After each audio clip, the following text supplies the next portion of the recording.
अस्सलाम वालेकुम। Programme capital view के साथ मैं हूं नाहिद चौधरी। प्रोग्राम में हम बात करेंगे कल के जलसे के हवाले से, जो हमने गुफ्तगू की थी उसके बाद की सूरत हाल के हवाले से, के बाद में क्या सिनेरियो बना।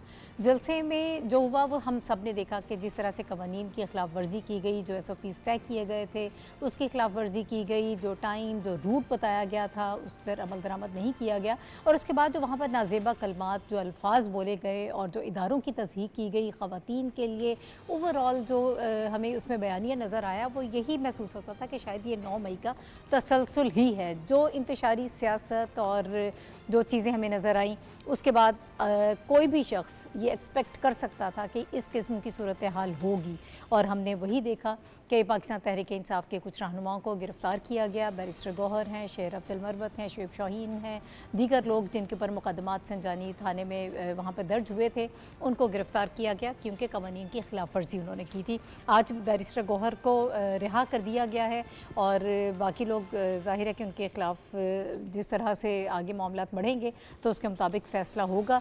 फिर CM जो खैबर पख्तूनख्वा हैं उनके हवाले से भी काफ़ी हमने कल सोशल मीडिया पे शोर शराबा देखा कि वो शायद गुमशुदा हो गए हैं, वो गायब हैं, लेकिन वो भी अब मंज़र आम पर 8 घंटे के बाद आ गए।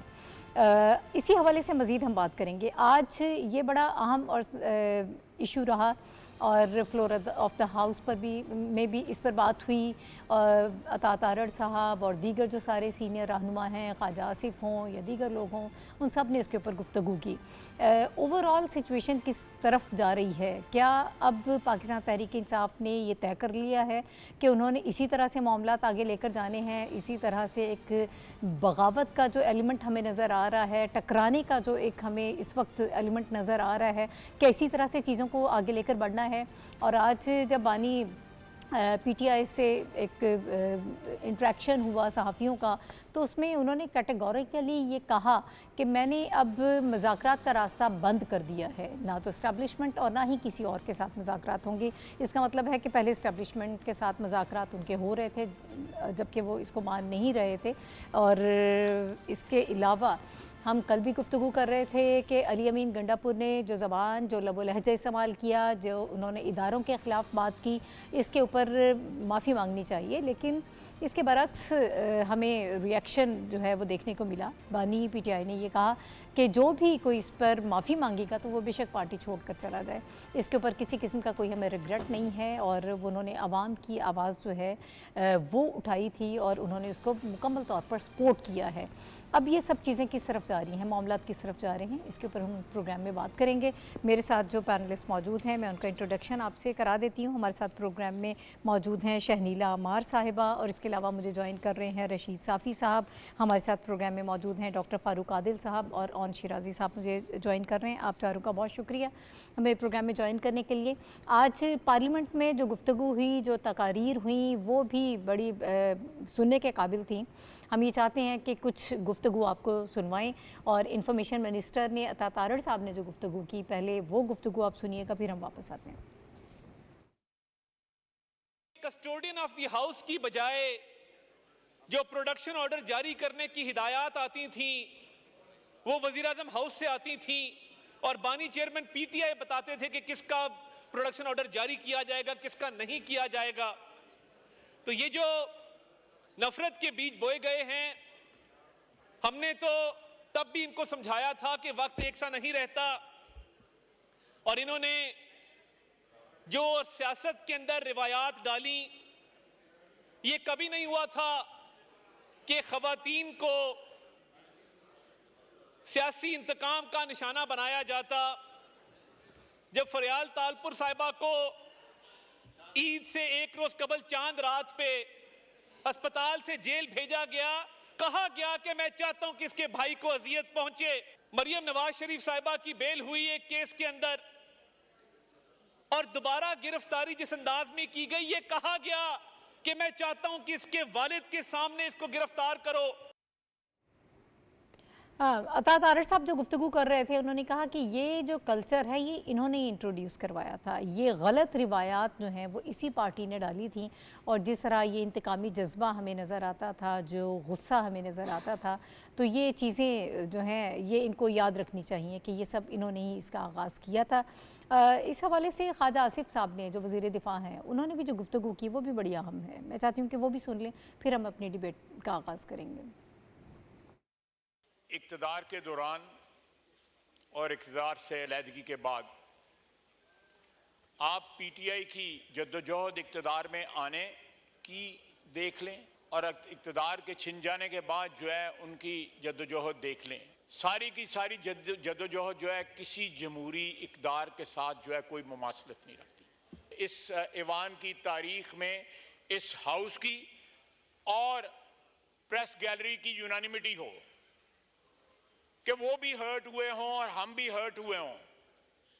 پاکستان کے وجود کو جو ہے پرسوں چیلنج کیا گیا، خواتین کے متعلق زبان جس قسم کی استعمال کی گئی، پاکستان کی سالمیت کے، پاکستان کی یونٹی، پاکستان کی جو آئینی جو بھی حیثیت ہے، ایک فیڈریشن ہے، اس کو چیلنج کیا گیا۔ اس کے بعد آپ کیا توقع کرتے ہیں؟ جس طرح ابھی میرے دوست کہہ رہے تھے کہ اپنے رویے درست کریں تاکہ ان رویوں کے ری ایکشن جو ہیں وہ اسی طرح آئیں جس طرح آپ کے رویے اگر درست ہوں تو۔ خواجہ آصف صاحب جو گفتگو کر رہے تھے وہ ہم سن رہے تھے شہنیلا، اور اوورآل بھی ساری سچویشن ہم دیکھ رہے ہیں، جو معاملات بن رہے ہیں۔ جب یہ جلسہ ہو رہا تھا تب بھی یہ فورسی کیا جا سکتا تھا کہ اس قسم کی سچویشن ڈیولپ ہوگی، کیونکہ آپ نے قوانین کی خلاف ورزی کی، جو ایس او پیز طے کیے گئے تھے آپ نے ان کو نہیں مانا، اور جب روٹ غلط آپ نے لیا تو پھر آپ نے پتھراؤ بھی شروع کر دیا۔ تو یہ مقدمات تو بننے ہی تھے، یہ اس کے نتائج اور یہ اثرات، یہ کوئی نئی بات نہیں لگ رہی۔ شکریہ ناہید۔ دیکھیں ناہید، جہاں تو ہم اس ملک کو مادر پدر آزاد چھوڑ دیں اور ہم کہیں یہاں پہ کوئی قانون نہیں لاگو ہوتا، جس کا جو دل چاہتا ہے وہ کرے، تو پھر تو ٹھیک ہے، تو پھر تو جو پی ٹی آئی جو کر رہی تھی ہم اس کو کرنے دیتے ہیں۔ لیکن اگر آپ کے ملک کا ایک نظام حکومت ہے، پارلیمنٹ نے ایک قانون پاس کیا ہے، اور پارلیمنٹ میں کون لوگ بیٹھے ہوئے ہیں؟ عوام کے نمائندے آ کے بیٹھے ہیں، عوام نے ان کو ووٹ دیا، عوام نے ان کو کہا ہے آپ ہمارے لیے قانون سازی کریں، آپ ہمارے لیے قانون بنائیں کہ ایک ریاست نے کیسے چلنا ہے۔ تو جب ریاست نے ایک قانون بنا دیا اور اسے ڈیفائن کر دیا کچھ پیرامیٹرز، تو آپ اس کے ساتھ چلیں۔ آپ نے پی ٹی آئی نے خود ایگریمنٹ کیا ہے، پی ٹی آئی نے مانا کہ ہم 7 بجے جلسہ ختم کریں گے، پی ٹی آئی نے مانا ریاست کے مخالف کوئی بیانیہ وہاں پہ نہیں چلے گا، پی ٹی آئی کے لوگوں نے مانا ہم امن و امان کے ساتھ چلیں گے، لیکن ایسی کوئی چیز ہمیں وہاں پہ نظر نہیں آئی۔ پولیس پہ پتھراؤ کیا گیا، 7 بجے کا جو ٹائم تھا اس ٹائم سے آگے گئے ہیں، ریاست کے خلاف وہاں پہ تقریریں کی گئی ہیں، ریاست وفاق کے اوپر چڑھائی کرنے کی تقریریں کی گئی ہیں، ایک خاتون وزیر اعلیٰ کے خلاف بازاری زبان استعمال کی گئی ہے، صحافیوں کے خلاف ایک بازاری زبان استعمال کی گئی ہے، اور یہ سارا کچھ سیاست کے اندر جس پارٹی نے سیٹ کیا ہے وہ پی ٹی آئی ہے۔ ہم نے یہاں پہ پھانسی بھی چڑھتے ہوئے دیکھا وزیر اعظم کو، ہم نے وزیر اعظم کو شہید ہوتے بھی دیکھا ہے، ہم نے ایک وزیر اعظم کو جلا وطن بھی ہوتے دیکھا، لیکن کبھی کسی نے یہ نہیں کہا کہ نواز شریف نہیں ہے تو پاکستان نہیں ہے، کیونکہ ہم سب کہتے ہیں کہ پاکستان پہلے ہے۔ یہاں پہ کہا گیا خان نہیں تو پاکستان نہیں، اس کے بعد 9 مئی ہوا، تو یہ جو آپ کا جلسہ تھا نا، یہ بھی ایک 9 مئی کا تسلسل جو آپ نے اپنے انٹرو میں کہا وہی آپ کو نظر آ رہا ہے کہ ریاست کے اوپر چڑھائی کرنے کے پھر وہی بات کی گئی کہ ہم آئیں گے، ہم جیل توڑ دیں گے، ہم جیل توڑ کے ان کو رہا کروا دیں گے۔ کیا نواز شریف صاحب جیل میں نہیں گئے؟ کیا آصف زرداری صاحب جیل میں نہیں گئے؟ ان کی پارٹیوں نے تو کبھی نہیں کہا کہ ہم جیل توڑیں گے اور ہم جیل توڑ کے ان کو وہاں سے نکالتے رہیں گے۔ پھر جو عطا تارڑ صاحب نے کہا، دیکھیں 90 کے اندر ہم نے بڑا دیکھا، 2 جماعتیں تھیں، ان میں سیاسی محاذر آئی تھی، لیکن کبھی ہم نے نہیں دیکھا کہ خواتین کو اس طرح سے گرفتار کیا گیا۔ مریم نواز کو ان کے والد کے سامنے گرفتار کیا، فریال تالپور کو کیا گیا۔ شہباز شریف صاحب جب گرفتار ہوئے ان کی کمر میں درد تھا، وہ کہتے تھے کہ مجھے نماز پڑھنے کے لیے کرسی دے دیں، نہیں دی گئی تھی۔ رانا ثناء اللہ کے اوپر آپ نے ہیروئن کا کیس ڈال کے سزائے موت کی طرف ان کو لے کے جا رہے تھے، اور رانا ثناء اللہ یہ کہہ رہے ہیں کہ جو میری کال کوٹری تھی وہاں پہ جہاں پہ میں جس بستر پہ سو رہا ہوں وہاں پہ چینی ڈالی ہوتی تھی کہ چاہے چونٹیاں آئیں کاٹے، اور وہ ویڈیو اس وقت کے وزیر اعظم دیکھتے ہوتے تھے۔ احسن اقبال کو جو گولی لگی اس کے متعلق کنہوں نے بھڑکایا عوام کو؟ انہی کا ہی بیانیہ تھا نا، جو انہوں نے جو مذہبی انتہا پسندی دکھائی تھی۔ خواجہ آصف جیل کے اندر گئے ہیں، احد چیمہ کتنا عرصہ جیل کے اندر رہے ہیں، سعد رفیق جیل میں رہے ہیں، सलमान रफीक जेल में रहे, क्या कभी किसी ने रेड लाइन क्रॉस की है? क्या कभी किसी ने आके इदारों के ऊपर हमला किया है? क्या कभी इन्होंने शोहदा की बेहुरमती की है? नवाज साहब की बेगम बिस्तरे मर्ग पे थी, उन्होंने पुलिस वाले की मिन्नतें की थी कि मुझे लास्ट टाइम पे उन पे फोन कॉल करवा दे, बात नहीं करने दी गई थी क्योंकि वजीर आजम का ऑर्डर था। तो ये सारी रवायात जो सियासत के अंदर डाली गई, अदम बर्दाश्त की, तशद्दुद की, गालम गलोच की, ये पीटीआई की तरफ से आई हुई है। अब उस सारा जो मुकाफात अमल उनको भुगतना पड़ रहा है, जब उनको भुगतना पड़ रहा है तो फिर उनकी चीखें निकल रही हैं। तो और अभी भी वो सियासी मेचोरिटी नहीं दिखा रहे, वो इससे सीख नहीं रहे। बानी पीटीआई का बयान आपने बता दिया, यानी कि वो सीखने के लिए तैयार नहीं, वो अभी भी महाजा आराई करना चाहते हैं, वो अभी भी वफाक के साथ और रियासत के साथ जो है वो झगड़ा करना चाहते हैं, वो कहीं पे भी मेचोरिटी दिखाते हुए मुज़ाकरात की टेबल पे नहीं आना चाहते। ठीक है साफ़ी साहब, एक तो कल के मामलात जिसमें पाकिस्तान तहरीक इंसाफ के लोग जो हैं अरेस्ट हुए हैं, उस पर आप अपनी राय दीजिएगा। क्या आप ये पहले एक्सपेक्ट कर रहे थे वो जलसे वाले दिन के, अगर तमाम तर वाक़यात को आप मद्देनज़र रखें तो क्या आपकी सोच है? और ओवरऑल अब इतनी महाजराई और इतना अग्रेशन क्यों हमें नज़र आ रहा है? इसकी वजह क्या है? इसका क्या कॉन्सिक्वेंसेस हो सकते हैं और दिमाग में बात क्या चाहते क्या हैं? शुक्रिया नाहिद। देखिए, ये जो आपके सवाल का दूसरा हिस्सा है, ये अहम है कि ये चाहते क्या है। वो आपको शनीला ने तो कुछ बता दिया कि इनका मसला असल में यही है कि अब चूँकि उनकी सियासत उस तरह नहीं रही जो बैसाखियों पे कायम सियासत थी इनकी, अब उनको अवामी सपोर्ट उस कदर नहीं मिल रही है जिस तरह एक फैब्रिकेटेड अंदाज में इनको माजी करीब में मिलती रही। तो फ्रस्ट्रेशन है, गुस्सा है, एग्रेशन है, और उसका इजहार सियासी अंदाज में नहीं किया जा रहा है। हमने माजी में भी ऐसा देखा था कि कुछ सियासी जमातें जब अंडर प्रेशर थी, अवामी तायीद से दूर थी या इस्टेब्लिशमेंट के ज़ेर अताब थी, तो उन जमातों ने भी सख्त लबो लहजा इख्तियार किया था। सियासी जलसों में इस किस्म की हमने माजी में बातें सुनी है, लेकिन जो कल परसों अली अमीन साहब जिस अंदाज से बोले हैं और उनके बाकी साथियों ने जिस तरीके से उसकी तायीद की, ये इंतहाई अफसोसनाक है। और मुझे हैरत इस बात पे है कि मुल्क के एक साबिक़ वज़ीर आज़म जो इस वक्त खुद जेल में हैं और ऑलरेडी उनको कई संगीन इल्ज़ामात का सामना है, वो भी अली अमीन की बयानात की तायीद कर रहे हैं। अगर आज की अखबारी इत्तलात सही हो, जो वहाँ पे रिपोर्टर हैं उनके निस्बत से जो ख़बरें हमारे सामने आई है, तो वो अली अमीन की तायीद कर रहे हैं कि उन्होंने अवाम की ज़ुबान और अवाम की दिल की आवाज़ जो है वो पहुँचाई है उस स्टेज से। तो ये इंतहाई तशवीशनाक अमर है कि अगर हम अली अमीन साहब को लाउबाली करार दें, हम अली अमीन साहब को गैर सियासी या उनकी सियासी फ़हम को कम करार दें, लेकिन ख़ुद जो इस वक्त कई लोगों की नज़र में आलम इस्लाम का बल्कि पूरी दुनिया का सबसे बड़े लीडर जो है, अगर वो भी इस किस्म के गुफ्तगू और इस किस्म के अंदाज़ की वो तायीद करते हैं, तो ये इंतहाई अफसोसनाक है। वो शख्स जो है इस मुल्क के वज़ीर आज़म रहे हैं, उनका दावा ये है कि वो इस मुल्क की सबसे बड़ी पार्टी के सरबराह है, और वो बजाय ये कि जिन लोगों ने कुछ इखलाकी उसका जुर्रत का मुजाहरा करते हुए सहाफ़ियों से और ख़वातीन से फ्लोर ऑफ द हाउस माफ़ी मांगी, तो उनके बारे में भी उस लीडर ने ये कहा कि उनकी पार्टी में जगह नहीं है। और आज ये खबर भी है कि उन्होंने कहा कि मैंने मुज़ाकरात के दरवाजे बंद कर दिए। भाई, दरवाजे आपके लिए खुले कब थे? किसने आपको अप्रोच किया था? किसने आपके सामने वफ्द भिजवाए थे और आपकी मिन्नत समाजत की?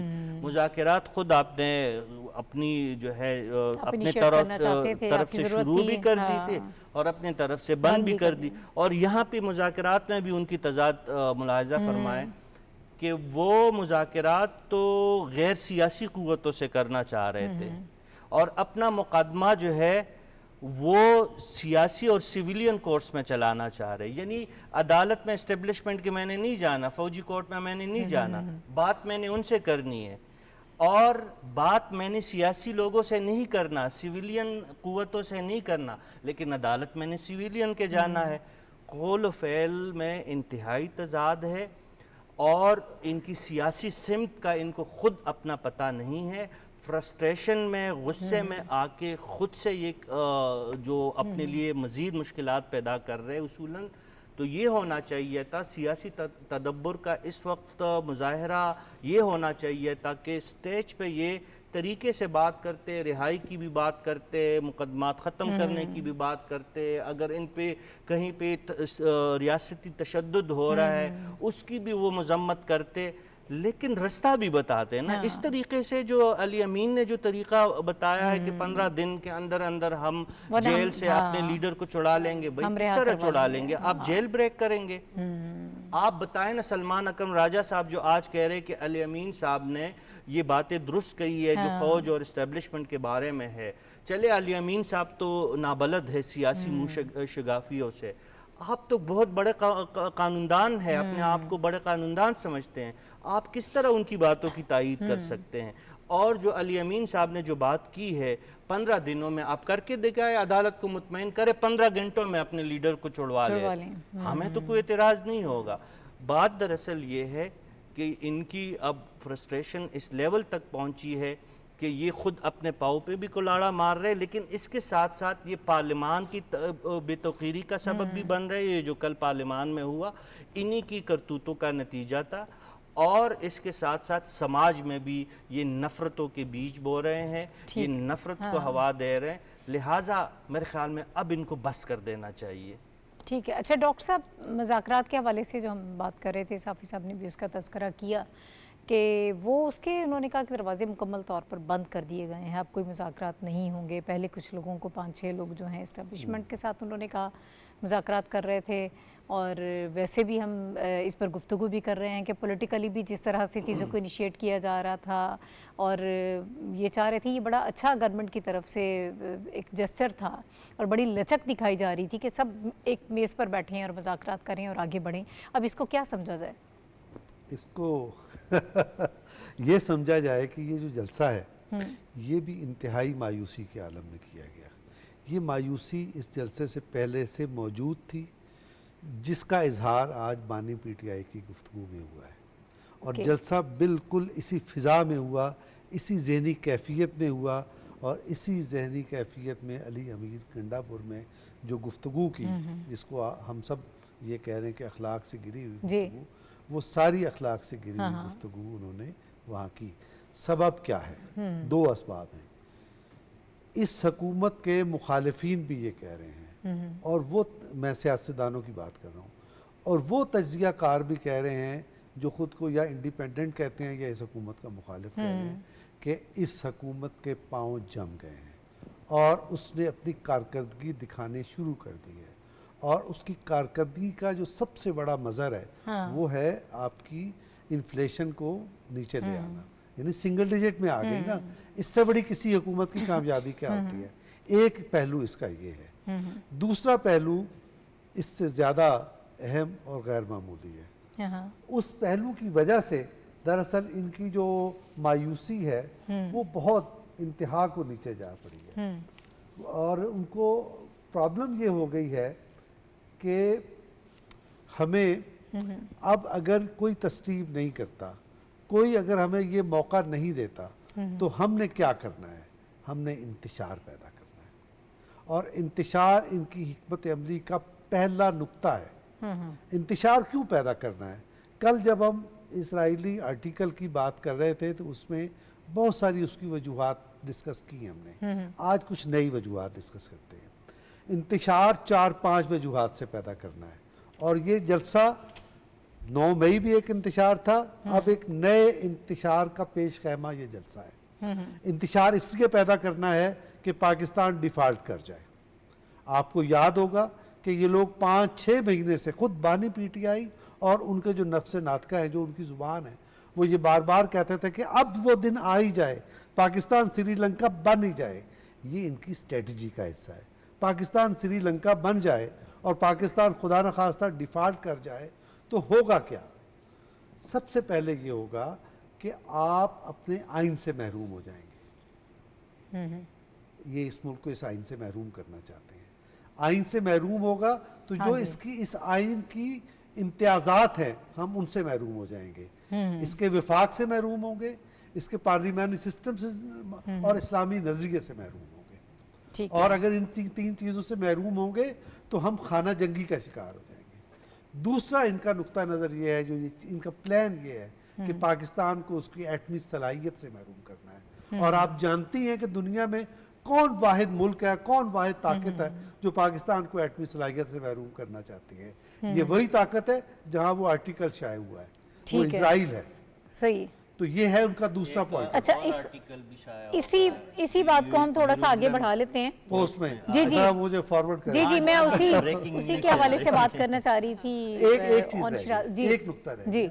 तीसरी जो चीज है, ये आपको आपके कश्मीर से महरूम करना चाहते हैं, जिस पर ये काम कर चुके हैं, सहूलत कारी कर चुके हैं। और चौथी बात ये है कि ये इसराइल को तस्लीम करना चाहते हैं। ये है सबब पाकिस्तान को डिफॉल्ट करने का। और इस जलसे के बाद साफ जाहिर हो गया है कि वो इस हिकमत अमली पे काम कर रहे हैं। ठीक है। अच्छा ऑन साहब, मैं आपकी तरफ आऊँगी। अभी ये ब्रेकिंग भी आई है, ज़रा हम थोड़ा सा इस पर भी डिस्कशन कर लेते हैं कि इसराइली मीडिया जो है वो उनके हक़ में जो एक कैंपेन चल रही है बानी पीटीआई के, टाइम्स ऑफ इसराइल के बाद आप यरूशलेम पोस्ट भी जो है वो इसी किस्म का उनकी तरफ से भी सामने आया है, उनके हक़ में उन्होंने लिखा है। और इस्लामाबाद में पीटीआई के रहनुमाओं की गिरफ्तारी पर यरूशलेम टाइम्स ने बड़ा वावेला किया है। और उसके अलावा अपनी ख़बर में वज़ीर आला खैबर पख्तूनख्वा यामीन गंडापुर की हुकूमत और फ़ौज मुखालिफ बयानात को भी उन्होंने खूब उछाला है। मतलब वो उसकी पजीराई कर रहे हैं, उनके एक मरतबा फिर हमें फेवर नज़र आ रही है उस तरफ से। तो ये इसका क्या मकसद है? अच्छा नहीं, जब भी हमारी आला अस्करी ज़राए से बात होती है वो बड़ा वाज़ेह ये कहते हैं कि 9 मई जो है ये कोई, आप ये ना समझे कि अंदरूनी तौर पे कोई प्लान्ड इवेंट था। और ये सारा कुछ अंदरूनी तौर पे प्लान्ड हुआ। वो कहते हैं कि इसके सहूलतकार बाहर भी बैठे हैं और ये एक बड़ा वास्ट, आप इसको वास्ट नज़र से देखें तो आपको पता चलेगा कि पिछले 6 माह के अंदर जो है यूरोप में 130 आर्टिकल लगे हैं पाकिस्तान तहरीक इंसाफ के बयानिए के हक़ में मुख्तलिफ अखबारात में। और ये सबसे ज़्यादा अगर इन्फ्लुएंस अगर हम वहाँ पे देखें तो वो भारत का है। भारत के भी हक में किसी तरीके से पूरे भारत के लिए 130 आर्टिकल नहीं लगे जितने इमरान अहमद खान न्याजी जो है उनकी और उनकी पार्टी के लिए लगे।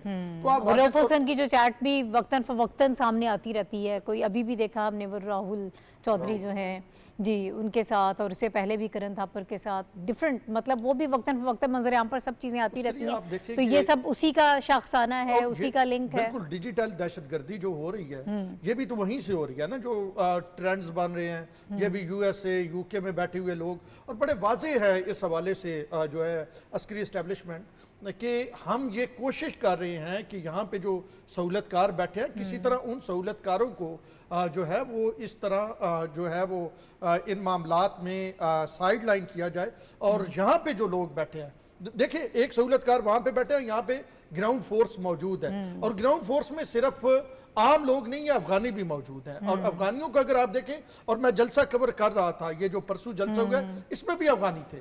9 मई वाले दिन भी हमने देखा कि अफगानी थे। मैं लाहौर में जब ये बानी पीटीआई की गिरफ्तारी के लिए लोग वहां पे इकट्ठे होते थे जमान पार्क के, मैंने वहां से रिपोर्ट बाकायदा तौर पे किया और अफगानी खुद मान रहे थे कि हम अफगानी हैं, हम अफगानी पाकिस्तान में बतौर माजरीन हैं और हम यहाँ पे मौजूद हैं। तो वाज़ेह तौर पे ये नजर आ रहा है कि एक तरफ भारत, आज आपने देखा, मैंने अपने एक्स पे भी ट्वीट किया, बहुत सारे जो पाकिस्तान तहरीक इंसाफ के लोग हैं वो इंडियन चैनल्स को जो है वो इंटरनेशनल मीडिया करार दे के उसकी चीजें ट्वीट कर रहे हैं। वियान एक उनकी न्यूज एजेंसी है, उसकी चीजें ट्वीट कर रहे हैं और साथ लिख रहे हैं जी इंटरनेशनल मीडिया ये कर रहा है। तो इंटरनेशनल मीडिया क्या कर रहा है? इंडियन चैनल आपको सपोर्ट कर रहे हैं, उसके साथ साथ यहूदी लाबी आपको सपोर्ट कर रही है, उसके साथ साथ जमाइमा और वो जो एक पूरा एक सिलसिला, हमें नहीं पता जैक गोल्डस्मिथ के लिए आप जाके वहां पे उसकी जो है सियासी कैंपेन चलाते थे। तो ये एक पूरा वो नेटवर्क है, ये पूरा नेटवर्क है जो आने वाले दिनों में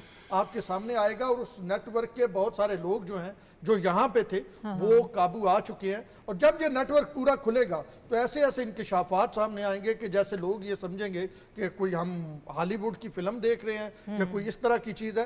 तो बहुत सारे लोग पकड़े गए हैं, बहुत सारे पकड़े जाएंगे, लेकिन सबसे जो काबिल कंसर्न चीज़ है वो ये है कि जो बैरून मुल्क लोग बैठे हुए हैं और जो सहूलतकार, पाकिस्तान में एक इस्लामाबाद से जर्नलिस्ट और एक बरतानिया से जर्नलिस्ट एक तज्जियाती रिपोर्ट पाकिस्तान आर्मी के खिलाफ न्यूयॉर्क टाइम में लगाते हैं, यानी कोई खबर नहीं है, एक तज्जियाती। तो आप देखें कि पाकिस्तान में एक जर्नलिस्ट बैठा है, एक बरतानिया में बैठा है और खबर यूएस में छप रही है। तो ये सारे जो वहाँ पे पैसे की गेम है, ठीक पैसा है। चल रहा है, वहाँ पे लॉबिंग हो रही है, वहाँ पे वो सारे जो सिलसिले हैं, तो आने वाले दिनों में ये टूटते हुए नजर आए। ठीक है। अच्छा साफी साहब, यकीनी आप इस पे कोई इसमें ऐड करना चाहें? फिर शनीला मैं आपकी तरफ आती हूँ। इस ये जो हम यरूशलेम पोस्ट की बात कर रहे हैं, इसके हवाले से अगर आप इसमें कुछ ऐड करें। देखिए, इसराइल एक गासिब रियासत है। दुनिया भर में उनकी बदमाशी और उनका जो मजालिम है उस पर ना सिर्फ मुसलमान ममालिक बल्कि पूरी दुनिया मुत्तफिक है। उनके अखबारात में और उनकी मीडिया में पाकिस्तान के एक टोटल खालिस्तन एक अंदरूनी मसले पर एक मुसलसल वावेला जो मचा हुआ है, इसके पीछे तो कुछ है। अगर इसराइल इतनी ज़िम्मेदार रियासत होती, इतनी ज़्यादा जमहूरियत पसंद रियासत होती, तो गज़ा में लाशों के ढेर और अंबार ना होते। ये हमास के रहनुमाओं को ईरान में जाके जो हर किस्म की बैनुल-अक़वामी इंसानी हर लिहाज से हर कानून की खिलाफ वर्जी करते हुए उन्होंने जो हमले किए वो ना करती। ठीक है। एक के बाद दूसरे अखबार में एक ख़ास पार्टी के मौक़िफ़ की तायीद, और ये जो यरूशलेम पोस्ट है इसमें तो बाकायदा गंडापुर साहब ने जो रियासत मुखालिफ बयानिया तरतीब देने की नाकाम कोशिश की थी, उसकी बड़ी तारीफ़ व तौसीफ़ और उनकी तायीद की गई है। तो ये एक बहुत ही अलार्मिंग है। एक ऐसा मुल्क जिसको पाकिस्तान रियासत ही तस्लीम नहीं करता, पाकिस्तान का उनके साथ कोई सफारती ताल्लुक़ ही नहीं है, उसका पाकिस्तान के सियासी मामलात में क्या अमल? अच्छा साफी साहब, हम कल भी वैसे गुफ्तगू कर रहे थे कि क्या पाकिस्तान तहरीक इंसाफ की जानिब से अभी तक कोई ऐसी स्टेटमेंट आई है जिसमें इन चीज़ों को झुटलाया गया हो या ला ताल्लुकी का इजहार किया गया हो? कोई ऐसी आपकी नज़र से गुजरी है? जी आप बात कर लें। जी, जी, जी। मेरी नज़र से मेरी लाइल्मी है कि मुझे नहीं पता। मैं भी कुछ ऐड करना जी। एक जुमले की इजाज़त है। तो ये देखें, ये अली जो बैरिस्टर गौहर है, इसने ये कहा कि ये पीटीआई के खिलाफ प्रोपेगेंडा जी बिल्कुल, वो एक टीवी प्रोग्राम में उन्होंने ये मेरा ख्याल ये गालिबन पीटीआई बात के की। खिलाफ जी बिल्कुल, प्रोपेगेंडा है हाँ। या पीटीआई के हक में प्रोपेगेंडा है।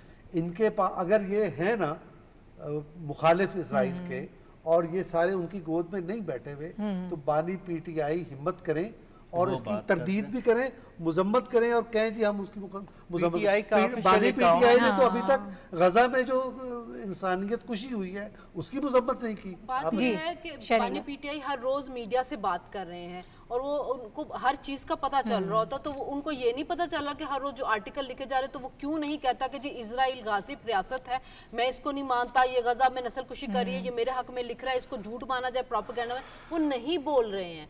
फिर जो ट्रेंड चलते हैं ना ट्विटर के ऊपर, जब आप उनका फ्रॉन्जिक करें तो ज्यादातर इंडिया से चलते हैं, इंडियन में एक जो अकाउंट है वो ऑपरेट किए जाते हैं। फिर इंडिया के जो तजियाकार हैं उन्होंने खुद कितनी दफा ये बात कही है कि उतना हमने पाकिस्तान को नुकसान नहीं पहुंचा रहे जितना जो बानी पीटीआई इन्होंने नुकसान पहुंचाया है। ये हमारी पॉलिसीज को लेकर चल रहे हैं, जो हम स्ट्रेटजी हमने बनानी थी वो बना के ये इदारों को जिस तरह बदनाम करें, ये हमारा काम को आसान करें। तो अगर ये सब कुछ प्रोपेगेंडा है, अगर आप समझते हैं आपके खिलाफ साजिश है, जैसे 9 मई को कह देते हैं हमारे खिलाफ साजिश है, इसके बारे में बानी पीटीआई क्यों नहीं बात करते? हर रोज उनको मिल रहे थे। तो ये एक सोची समझी साजिश नहीं है, ये एक प्लानिंग है उस रियासतों की तरफ से जो खुद जमहूरी नहीं, ना इंडिया जमहूरी है वो कश्मीर में क्या कर रहा है, ना इसराइल जमहूरी रियासत है वो खुद गजा में क्यों करे, उसको पाकिस्तान में पीटीआई के साथ होने वाली संगीन हलाफ वर्जियों पे इतना दर्द क्यों उठता है? किसी जमहूरी मुल्क को उठे तो हम कहें भी ना। बात बताता हूँ, जब एमआरडी की तहरीक जारी थी 84 वगैरह में,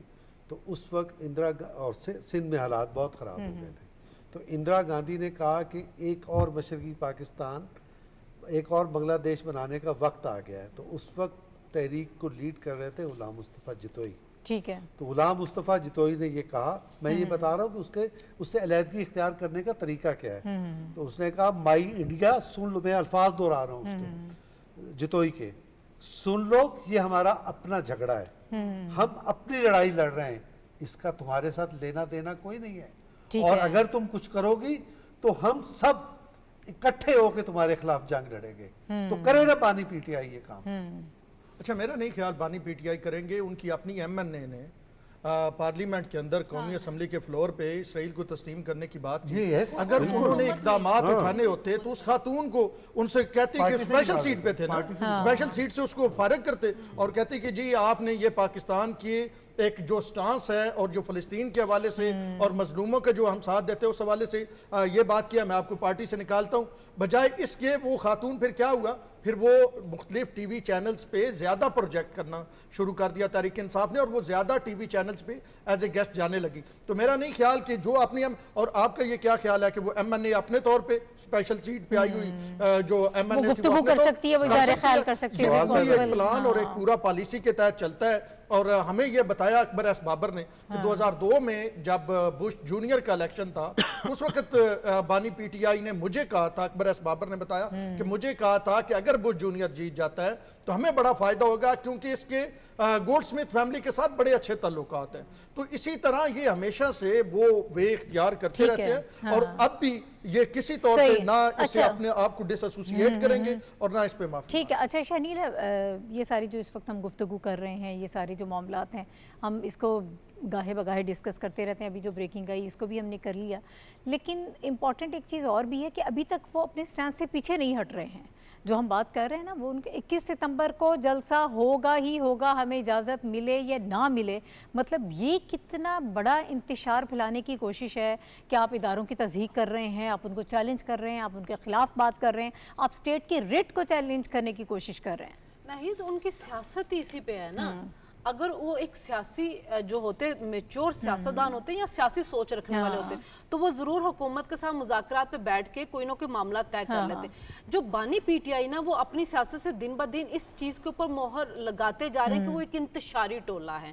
وہ صرف انتشار پھیلانا چاہتے ہیں اور وہ ریاست کو ڈیسٹیبلائز کرنا چاہتے ہیں. جب سے وہ تحریک عدم اعتماد سے نکلے ہیں کے بعد نکلے, آپ دیکھیں کہ وہ یہاں دھرنے دے رہے ہیں, احتجاج کر رہے ہیں, تو ان کا ہمیشہ کیا بات ہوتی ہے, پاکستان ڈیفالٹ کر رہا ہے, پاکستان کے 3 ٹکڑے ہو رہے ہیں. وہ پریشر ٹیکٹکس یوز کیے جاتے ہیں نا ہمیشہ سے, ایک یہ ہے وہ اس لیے کر رہے ہیں نا, وہ سمجھ رہے ہیں کہ شاید اگر میں یہ بیانیہ رکھوں گا یا میں انتشار پھیلاؤں گا تو شاید ریاست جو ہے وہ جھک جائے گی, میری طرف ہمیں اجازت مل جائے گی. اب اس جلسے کے بعد سے تو کوئی بھی شخص جو ہے, جو کوئی بھی ذی شعور انسان یہ سمجھ سکتا ہے کہ ان کو اگلے جلسے کی اجازت نہیں ملنی چاہیے, نہیں ملنے والی دے گی, اور حکومت کو اب دینی بھی نہیں چاہیے. کیونکہ وہاں پہ جو زبان استعمال کی گئی, ان کے گلگت بلتستان کے جو تھے لیڈر, انہوں نے کہا کہ پاکستان 3 ٹکڑے ہو جائے گا. پھر امین گنڈا پور کیا کہتے ہیں کہ ہم آئیں گے تو ہم بنگلہ دیش کو آپ بھول جائیں گے. کس قسم کی یہ بیان ہے؟ ٹھیک ہے, یہ پاکستان کے حق میں تو ہے ہی نہیں, یہ صرف اور صرف انتشار کے لیے ہیں. ان کی سیاست اسی پہ ہے. میں تو ان سے کبھی بھی یہ امید نہیں رکھتی ہوں کہ وہ کوئی سیاسی میچورٹی دکھائیں گے. ٹھیک ہے, حالانکہ ہونا چاہیے ایسا, لیکن اس وقت معاملات جو ہیں وہ زیادہ ہی گرم کرنے کی کوشش کی جا رہی ہے پاکستان تحریک انصاف کی جانب سے. اب اس کے آبجیکٹیوز کیا ہیں اس کے حوالے سے اپنے گفتگو کی ہے. بہرحال کوئی اچھی وہ چیزیں نہیں ہیں. جی, کے پی کا نہیں پوچھا کہ چند کتنا گزاری ہے رات میں, وہ آپ ان سے پوچھ لیجیے کا وقت ختم ہو گیا, مجھے آگے بڑھنا ہے. اگلے ٹاپک پہ بھی ہم نے بات کرنی ہے. کچھ افغانستان کے حوالے سے بھی ہم چاہتے ہیں کہ اس وقت ہم گفتگو کریں. کل بھی ہم یہ بات کر رہے تھے کہ پاک فوج نے جو افغان طالبان نے جو بارڈر پر کارروائیاں کی ہیں, اس میں 8 جو افغان طالبان ہیں ان کو ہلاک کیا تھا, کچھ لوگ زخمی ہوئے تھے. وہ سلسلہ رکا نہیں ہے, اور کل رات بھی اسی قسم کے معاملات ہوئے. اس میں مزید 8 لوگوں کو ہلاک کیا گیا ہے, 27 اس میں زخمی ہیں. تو بار بار اس پر بات کی جاتی ہے. ہم بارڈر مینجمنٹ کی بات کرتے ہیں, گورنمنٹ اس کے لیے بہت سارے اقدامات اٹھا رہی ہے. جتنی پاسبلٹیز ہیں, جہاں جہاں چیزوں کو بہتر کیا جا سکتا ہے, ہم اس پر کام کر رہے ہیں. ہماری فورسز جو ہیں وہ دن رات اس چوکس ہیں, قربانیاں دے رہے ہیں ہمارے جوان, اور حکومت بھی انٹرنیشنل لیول پر ہر جگہ پر ہر فورم پر اس مسئلے کو اٹھا رہی ہے. لیکن ہمیں افغانستان کی سرزمین سے کوئی خیر کی خبر جو ہے وہ سنائی نہیں دے رہی. اور جو دوحہ معاہدے کی ہم بات کرتے ہیں, اس کی بھی کسی صورت ہم نے نہیں دیکھا کہ اس کی عملداری اگر دیکھنے میں آئی ہو. جو چیزیں طے کی گئی تھی, افغانستان کی سرزمین بار بار پاکستان کے لیے استعمال ہو رہی ہے, پاکستان کے خلاف استعمال ہو رہی ہے, پاکستان میں دہشت گردی کو پروموٹ کیا جا رہا ہے. اسی حوالے سے میں چاہوں گی بات کر لیں. صافی صاحب, میں آپ کی طرف آؤں گی, ذرا اپنی رائے اس پر دیجیے گا. کل بھی ہم نے بات کی تھی, ہمارے پاس کیا آپشنز ہیں, کس طرح سے آگے بڑھا جا سکتا ہے, کیا حکمت عملی اپنائی جا سکتی ہے. What's your take on it? Naheed, دیکھیں افغانستان کی سرزمین اب تک جو جس طریقے سے استعمال کی جا رہی تھی, ایک پراکسی طریقہ تھا, وہ اب کل کے طالبان جو ہے پاکستان کے سامنے وہ آئے ہیں.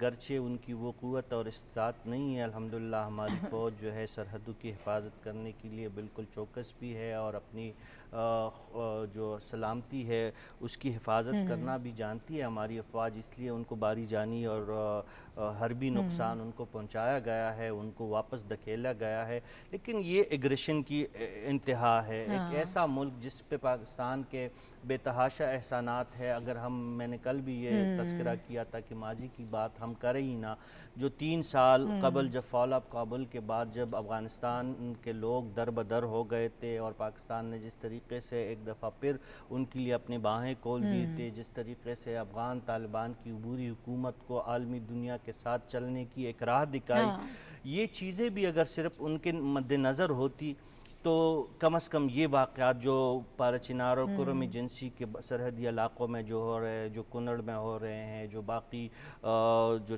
چترال کی سرحدی علاقوں پہ گاہے دراندازی اور اب تو باقاعدہ حملے ہو رہے ہیں، جی بالکل، یہ تو اب دراندازی سے بعد آگے بڑھ چکی ہے، آگے بڑھ گئی ہے، اور جس طریقے سے وہاں کے عوام کو پاکستان کے خلاف بھڑکایا جا رہا ہے، افغانی عوام کو، طالبان میں شامل چند محدود طبقہ، وہ انتہائی تشویشناک ہے۔ یہ جو ہے نہ صرف افغانستان کی حکومت کے لیے انتہائی خطرناک بات ہو سکتی ہے، بلکہ یہ پورے خطے کی امن کے لیے ایک الارمنگ سچویشن ہے۔ پاکستان نے بدستور ایک تحمل کا مظاہرہ کیا ہے، ابھی تک پاکستان صرف دفاعی پوزیشن میں ہے، اپنا دفاع کر رہا ہے، جب ان کی طرف سے پاکستان کے پوسٹوں پہ حملہ کیا جاتا ہے صرف پاکستان جوابی کارروائی کرتا ہے۔ آپ سوچیں، پاکستان کا فضائیہ دنیا میں بہترین فضائیہ سمجھا جاتا ہے، الحمدللہ ہمارے پاس ڈرون ٹیکنالوجی ہے، الحمدللہ جو ہماری زمینی فوج ہے، بھارت جیسی ایک بڑی قوت، حربی اور مالی قوت، اگر ان کی یہ جرت اور یہ ہمت نہیں ہے تو افغانستان کی جو ایک منتشر ایک ریاست ہے، وہاں پہ کوئی ریاست کے نام اور رٹ کی کوئی وہ تصور بھی نہیں ہے۔ القاعدہ کی اپنی ریاست ہے، داعش کی اپنی ہے، ETIM کی اپنی ہے، فتنۃ الخوارج کی اپنی ہے، وہ ان سے وہ نہیں سنبھالا جا رہا ہے۔ تو ایک بڑی منظم ریاست کے سامنے ان کی کوئی اوقات نہیں ہے، لیکن پاکستان ایک ذمہ دار ریاست کے طور پر اس وقت صرف دفاعی پوزیشن میں ہے، لیکن صبر اور برداشت کی ایک حد ہوتی ہے۔ بہتر یہی ہوگا کہ کابل جو ہے حالات کی نازکی اور اس کی حساسیت کا ادراک کرے، اور پاکستان سے اگر ان کو کوئی مسئلہ ہے تو بات چیت شروع کرے اور بات چیت کے ذریعے مسائل حل کرنے کی کوئی راہ اختیار کریں گے۔ اگر جارحیت کریں گے، حربی طور پہ پاکستان کو زہر کرنے کی کوشش ان کی یا خواہش ہوگی، تو ان کی بہت باری قیمت چکانی پڑے گی۔ ٹھیک ہے، وقت بہت کم ہے ڈاکٹر صاحب، ول نہیں ہے یا انڈرسٹینڈنگ نہیں ہے؟ یہ دونوں باتیں نہیں ہیں، دونوں باتیں ہیں، لیکن آپ ذرا، میں بعض اوقات پیچھے چلا جاتا ہوں، اقبال کو یاد کریں، فارسی شعر ہے، مجھے بھی فارسی نہیں آتی، میں مفہوم بتا دیتا ہوں کہ انہوں نے یہ کہا کہ افغانستان جو ہے مٹی اور پانی سے بنا ہوا ایک گھروندہ ہے، اگر یہ ٹھیک ہے تو ایشیا ٹھیک ہے، اور اگر اس میں فساد ہے تو پھر ایشیا ترقی نہیں کر سکتا۔ یہ اقبال نے کہا۔ اب آپ ذرا دیکھیں، یہ پھر ڈانڈے ادھر ہی ملتے ہیں۔ 40-50 ہزار دہشت گردوں کو سابق فاٹا کے علاقے میں کون لے کے آیا؟ جانتی ہیں آپ؟ بانی PTI، ان کی حکومت میں یہ لوگ لائے گئے، اور بانی PTI کے حق میں آواز کہاں سے بلند ہوتی؟ انہی طالبان، انہی TTP کے لوگوں سے، اور انہی عسکریت پسندوں سے، اور بانی PTI اور اس سارے فساد کے حق میں آواز کہاں سے بلند ہو رہی؟ اسرائیل سے۔ ٹھیک ہے، ان ساری چیزوں کو، وقت ختم ہو رہا ہے، جی آپ مکمل کر لیجئے اپنی بات۔ تو ان ساری چیزوں کو ملا کے اس سازش کو سمجھے بغیر آپ اس مسئلے کو بھی حل نہیں کر سکتے۔ یہ ایک ہی فساد کی مختلف شکلیں ہیں۔ ٹھیک ہے، اون صاحب آپ کی کیا رائے؟ یقینی طور پہ یہ جو معاملہ ہے اس کو پاکستان نے ہمیشہ سے یہ کوشش کی ہے، اور سب سے زیادہ افغانستان کو اگر کسی ملک نے سپورٹ کیا ہے، اور اس وقت بھی ملینز آف افغانی جو ہیں وہ پاکستان میں موجود ہیں، لیگل ہیں اور اللیگل بھی موجود ہیں، اور ہم پچھلے جو ہے 10-15 سال سے افغانیوں کو مسلسل جس انداز میں جو ہے وہ ان کی مہمان نوازی کر رہے ہیں، تو میرے خیال میں افغان طالبان ان کو یہ ریلائز ہونا چاہیے کہ ان کے اندر بھی جیسے صافی صاحب کہہ رہے تھے مختلف پاکٹس ہیں، کچھ ایسی پاکٹس ہیں جو پاکستان کے ساتھ جان بوجھ کے تعلقات خراب کرنا چاہتی ہیں، تو انہیں اپنا جو ہے وہ محاسبہ کرنا چاہیے ततहीर करनी चाहिए ठीक है। और उसके बाद ये फैसला करना चाहिए कि एक वो रियासत जो ऑल आउट आपके लिए जाती है कि वहाँ पे अमन होगा तो हमारा अमन होगा, बिल्कुल, हाँ, जो आपकी हेल्प करती है। आप एक लैंड लॉक कंट्री हैं जिसके ज़रिए आपको खाना जाता है, जिसके ज़रिए आपको गंदम जाती है, तो मेरे ख्याल में अफगानी तालिबान जो है उनको एहसान फरामोशी है। अच्छा, जी, अफगानी मैं आपकी तरफ तालिबान जो ना, एक तो उनको ये भी बात सोचनी चाहिए कि अगर उसे दाइश नहीं संभाले जा रहे, टीटीपी नहीं संभाले जा रहे, तो दुनिया की ताकतों के साथ बातचीत करे, उनको कहे कि ये हमसे नहीं दहशतगर्द संभाले जाए, आए हमारी मदद करें। दूसरा, जो बड़ी ताकतें हैं उनको भी अब सोचना चाहिए, किसी बड़े दोबारा 9/11 का इंतजार मत करें, उनको पाकिस्तान का अब साथ देना पड़ेगा इस दहशतगर्दी की जंग में, क्योंकि ठीक है। हमने उनका साथ दिया था उस दहशतगर्दी की जंग में। ठीक है, वक्त बिल्कुल ख़त्म हो गया। बहुत शुक्रिया शहनीला अमार साहिबा, रशीद साफ़ी साहब, डॉक्टर हमारे साथ मौजूद थे, फ़ारूक आदिल साहब और शिराजी साहब हमारे साथ मौजूद थे। आप सारों का बहुत शुक्रिया। नाज़रीन, प्रोग्राम का वक्त ख़त्म हो गया। कल इंशाल्लाह दोबारा आपसे मुलाकात होगी। अल्लाह हाफ़िज़।